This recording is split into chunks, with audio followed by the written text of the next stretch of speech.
we shouldn't do things, or rather, when we do new things, we shouldn't hold ourselves to the standard of being good at them at the start, or that there's no future in this if we're not good at the start. Nobody's good at things at the start. The real dividing line of whether people are successful or not is whether they were willing to tolerate being bad long enough to get to good.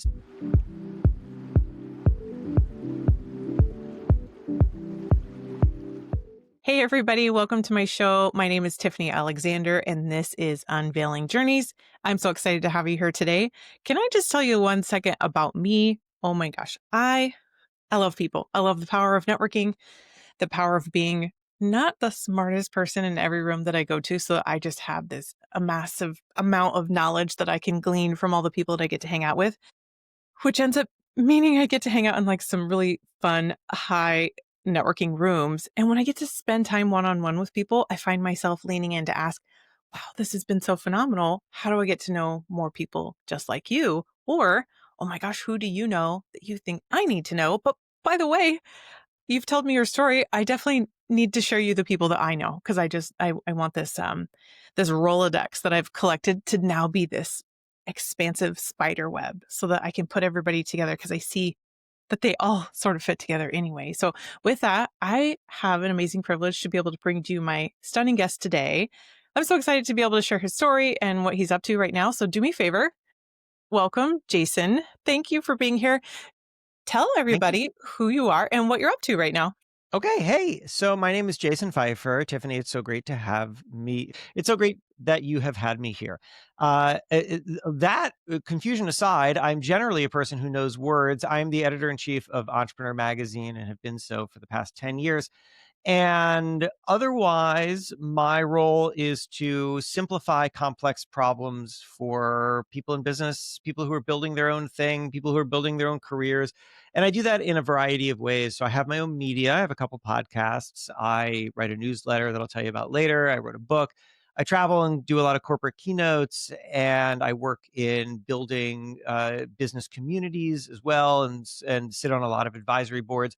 And really, what I'm driven by is that I just really love the process of thinking through and joining other people in thinking through really interesting, exciting problems. I came to this insight recently that I've not really woven into the way I generally introduce myself, but I don't know, I'm feeling inspired today. And so I'll tell Yeah. you that I had a conversation. I'm sure you have had many conversations like this with friends, and the question comes up, and it's like, what are we doing? Like, what are we working towards? What is the point of all of it? What do we want out of all of this stuff?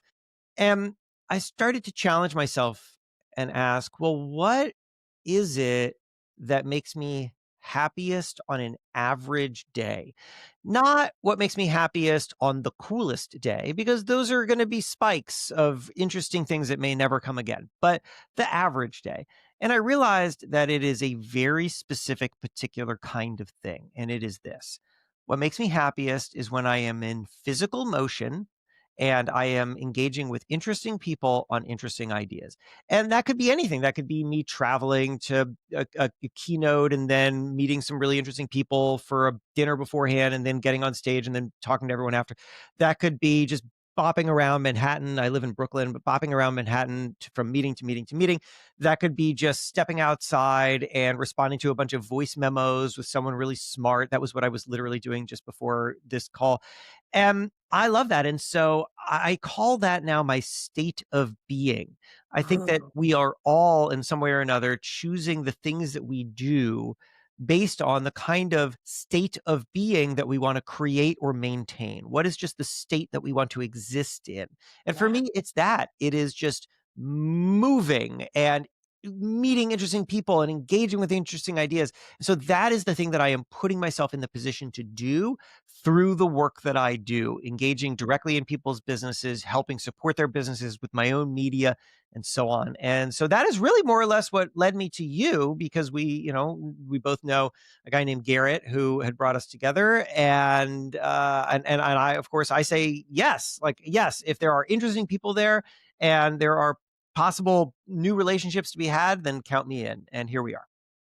Love it. I love it. I cannot get over how well you described What I didn't realize is something I love doing too. Like, yeah, this like common ground of like, I want to solve something complicated and hopefully put me in the room of this like visionary, but also my side of like encouragement. Not like, how come you haven't done this yet? But it like, did you think that your thing was so darn cool and it could do this? And why not this yet? And obviously, hanging out with all the amazing entrepreneurs, you're like perfect place, perfect time, right? So amazing reason why I wanted to have you on the show and also to share your story. So, let's crack into that. Tell me from the beginning, like where are you like super from? And were you born on a Tuesday night? No, just kidding. And then, You know, like it's funny. school and what did you Yeah, want to be when you were growing up? Like something like that. sure. Okay.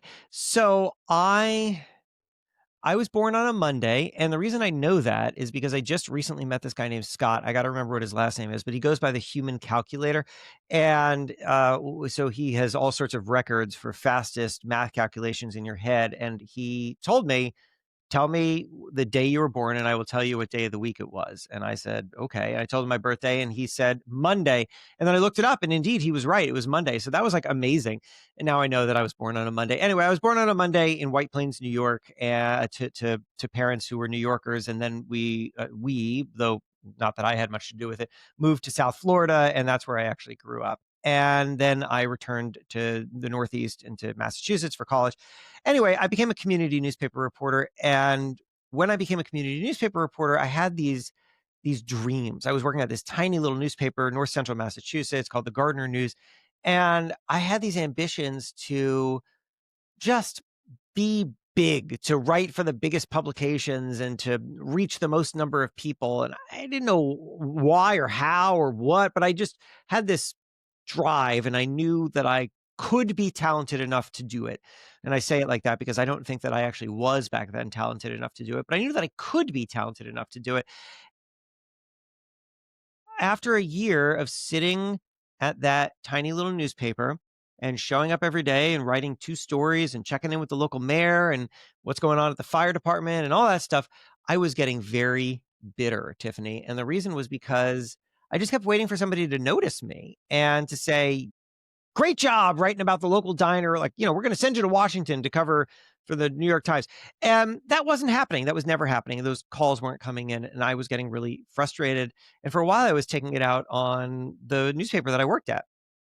And then I came to this realization, which is that nobody is ever going to come to me. I have to go to them.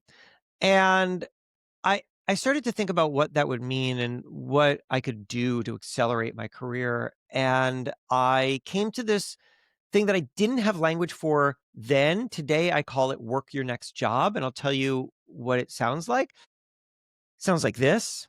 In front of you, Tiffany, everyone who's listening, in front of me right now, there are 2 sets of opportunities. There's opportunity set A, there's opportunity set B. Opportunity set A is everything that is asked of you. So if you work at a job, then it's the things that your boss is asking you. If you have your own business, it's the things that your customers are asking you for, that your investors are asking you for, whatever. It's just the things that are asked of you. That's opportunity set A. Do a good job at those things. But then there's opportunity set B. Opportunity set B is everything that is available to you that nobody is asking you to do. And that could be joining a new team. That could be taking a course in something. That could be starting a podcast because you like podcasts or whatever it is that is available to you and nobody is asking you to do. That is opportunity set B. That's incredible. My argument, what were you going to say? That's incredible. Oh, Yeah, thanks. Well, you're right. It's it. uh, but that's just laying out the land. Now Yeah, let us yeah. assess it. And then I want to hear what you think. Opportunity set B, I think, and I believe that my career has proven, is always more important. It's infinitely more important than opportunity set A. Opportunity set A is only short-term benefit. Opportunity set A is only keeping the job, is only keeping the paycheck. If you only focus on opportunity set A, you are only doing the things that you are, or rather, if you only focus on opportunity set A, you will only be qualified to do the things that you're already doing. But opportunity set B is where growth happens. That is where discovery happens. That is where new opportunity happens. So what did I do? Back in that old newspaper, what I did was I quit my job And I sat in a bedroom in a dumpy apartment next to a graveyard where I paid $500 a month in rent. And I just started cold pitching magazine editors because what was available to me was sending ideas, was proving to people that I could write one story for them. And that is how I got into the New York Times and the Washington Post. And that is how I started to accelerate my career. And that is what I continue to do today. So I told you all these other things that I do in addition to entrepreneur, writing books and podcasts and keynote speaking and advising companies. I'm on advisory boards and so on. Nobody asked me to do any of that. That's not anything related to entrepreneur. That is stuff that was just available to me. And what I have found throughout my career is that I should always assess and look around and say, am I doing the things that are asked of me? And what is now newly available to me that will truly accelerate me and nourish me? And that is more or less how I got to entrepreneur. It was doing that over and over and over again through a series of career reinventions. Love this idea so much. The things that I lean into, you have such a good way to describe it because I think to myself, well, everybody else is watching TV at home at the end of the day. What do I want to do? Like, I want to watch a documentary. I'm not going to just watch what's like pre-recorded. I want to watch something real. I want to grow. There's like this extensive world around me that nowadays is at our fingertips on our phone and being able to put it into like what's available. That's a phenomenal idea to put it on a platter for you to say like, you have the privilege to be able to go in and see what's available. I like this idea because it could shift some people's thinking about like, well, I could, I might, it's like, no, it's a gift. Like what's available and challenge yourself to like take a leap of that once a day, once a week. I don't know. Just instead of showing up to do what is expected or you're already getting paid to do, right? Yeah, and I like that you seized upon the word available. I mean, I use it for a very intentional reason, and that's because available isn't always obvious. Available doesn't mean that it's in front of you. It doesn't mean that somebody is pointing to it. It doesn't even mean that it's particularly visible, Hmm. but it's available. If you really Yeah. start to think about what is available to you, which is to say, what can you reach with some level of effort? What can you do if only you tried, if only you took a risk? There are so many things that are available to us. And I think we often limit ourselves to the things that we can visibly see or that somebody is actively suggesting. But that is a small, small fraction of the things that are actually available to us. 100%. Absolutely. Because some of it, I don't know, could be effort, could be behind a paywall. Hmm. It could be you don't even know what you don't even know. And that goes Yeah. into its own tirade, right? Right. You're right about all of this. And for people to even take this as a baby step to recognize that this is where they need to start thinking to move forward to something bigger than them, this is huge. Hmm. Yeah. And this is the reason that I often share it in this kind of moment. I think I appreciate the way that you teed me up, which is like, tell me about your journey. But I have this theory about like media and content, having spent my career in it, and particularly as I now serve entrepreneurs, which is that I just don't think that people, especially busy, uh, professionally oriented people, I don't think that they're consuming things just for fun. And I think although entrepreneurs are extremely curious people, I don't think that they are like abstractly curious. I think that they're generally kind of specifically and outcome oriented curious. And so when people ask me about me in any kind of public way, what I tend to think is I should assess how I am representative of a question that they would like answered for themselves. And so then I want to use myself as a kind of stand in for themselves and share some experience that drives to some practical framework or way of thinking that could be applicable to them. Because that is what I just think is the reason why anybody would download a business oriented podcast or something like that, or see me speak on a stage or something. And so that's why I like to drive towards those kinds of things. And I think that it's important for us to all consider that in some way or another, no matter what context we're in, we are essentially walking answers to somebody. And we carry with us some experience set or some knowledge set or some solution set. And the reason why people engage with us, I think, is generally because they either want to figure out what we might have to offer them, or they figured it out and they want to know what it is or how it works. And that's not to say that there aren't also just genuine human connections too, of course. But generally, you get to that by like digging through the top layer of how are you useful to me and then discovering that actually there's more to talk about than work. And so I like to lead with, in everything that I do, a real tangible, practical, takeaway oriented style of speaking, because I think that it just makes people feel like their time was worth spending on me. Oh my gosh.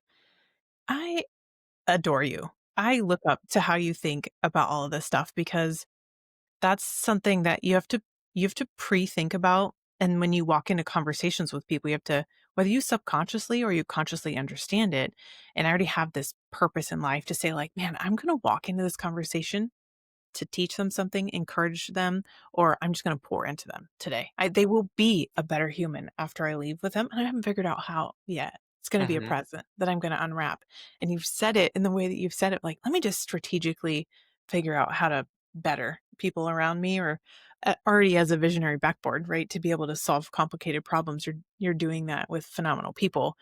Um, can I ask you, why do you keep showing up? Why do you keep doing what you do?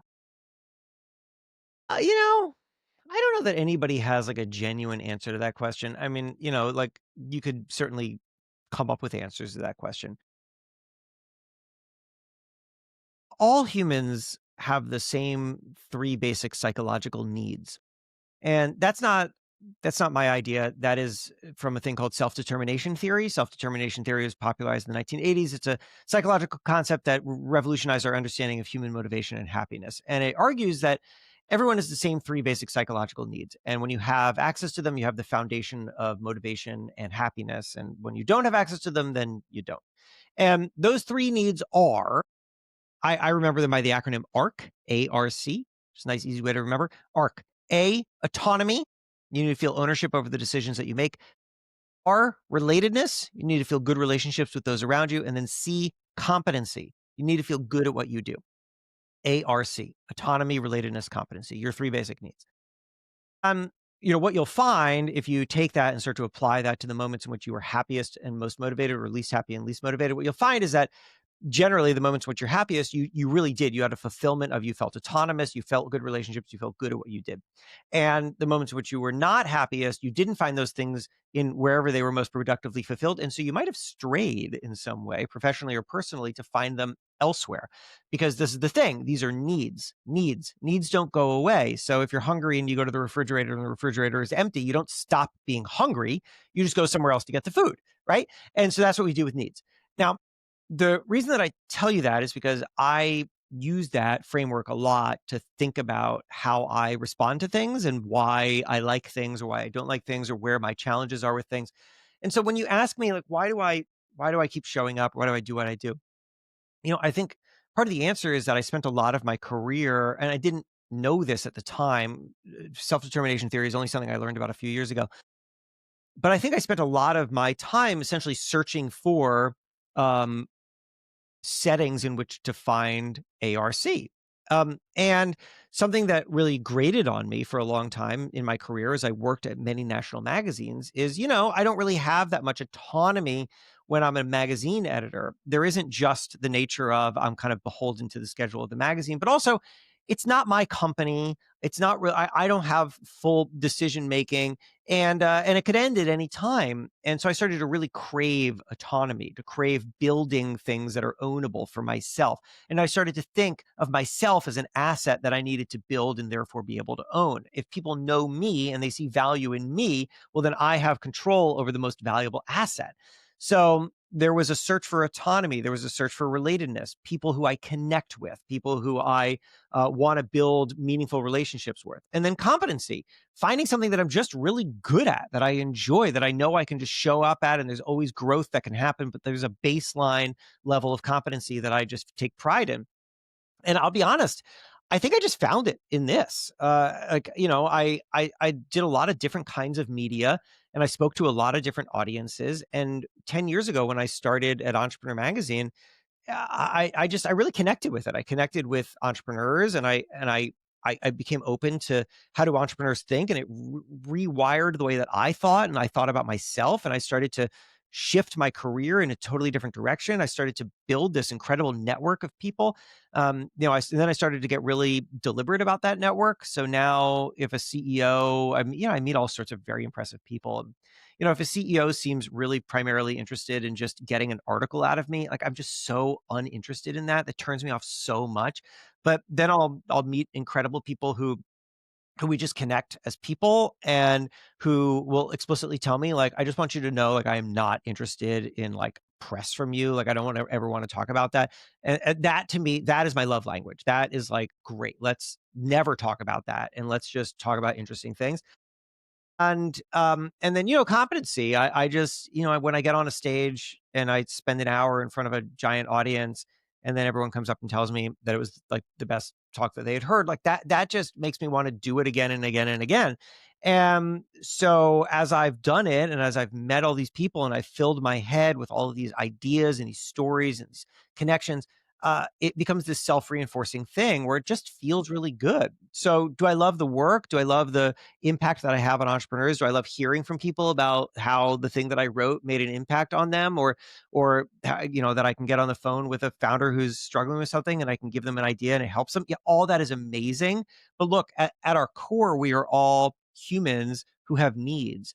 And I would say that, like, the reason why I keep showing up is frankly because the thing that I'm doing fulfills those needs. Yeah. That was the best long answer for that ever. Thanks. Was a long answer. No, it's not a short answer, but it's a good No. answer. This isn't done is better than perfect. This was perfect. Nice. At There are phenomenal people that are listening right now, and they're thinking, "Wait, I wanna be friends with you," or, "I wanna just reach out." Like, what's your favorite way for them to come find you? I mean, what's my favorite way for them to come find me? Um, I will say this not to tell people that this is something they have to do, but if you're asking, I mean, the thing that my favorite way and is when somebody reaches out because they've spent some time with my work and they're familiar with it, and therefore they know something about me or they know something about the way I think and they have something to connect on. And so I mean, like, I'm so much more likely to reply and engage with someone who subscribes to my newsletter and then reply to a newsletter than I am to somebody who sent me a DM on LinkedIn. I mean, I reply to everybody. I like That's actually just a rule of mine. I do, but if somebody reaches out cold on LinkedIn and they say, and people do this all the time, and they're just like, I would love to just get on a 30-minute call and pick your brain, or I'd love to tell you about this thing I'm working on. It's like, I don't have time for that at all. I Yeah. appreciate it, but I don't have the time for it. But if somebody has spent quite a lot of time with my work and they have a really specific, thoughtful question and maybe a specific idea of how we could partner together in some way, well, then I'm much more likely to engage in a deeper level because I feel like some of that work has already been done. There's some level of familiarity, and there might be a real opportunity here. For what it's worth, my newsletter is called One Thing Better. Each week, one way to be more successful and satisfied and build a career or company that you love. And you can get that at onethingbetter.email, which is a web address. So you just put that into a browser, onethingbetter.email. And if somebody replies to my newsletter, which goes out every week, the reply goes straight to my inbox. And I swear I reply to everybody. It may take me some time because I get a lot of email, but I do reply to everybody. Nice, nice. As a subscriber, I highly recommend it. It's great. Thank you. So you guys should, take a peek at that. And, okay, 2 more questions I have. Next one is what so many good things, but what's on the horizon right now for you? Um, you know, So I this is the thing I'm going to say now is going to be like a weird, messy chronology. The next week's newsletter, I'm writing about how I theme my years. So for whenever anybody's listening to this, you and I are talking on Wednesday, December 17th, 2025, specifically at 4:33 p.m. is when I'm saying these words. And so, we're not that far away from the very end of the year. And I do this thing where I theme my years. I said before a new year begins, I establish a theme for that coming year. So 2024 was the year of opportunity creation because in 2023, a bunch of contracts had ended. And so I had a bunch of time open that I needed to fill.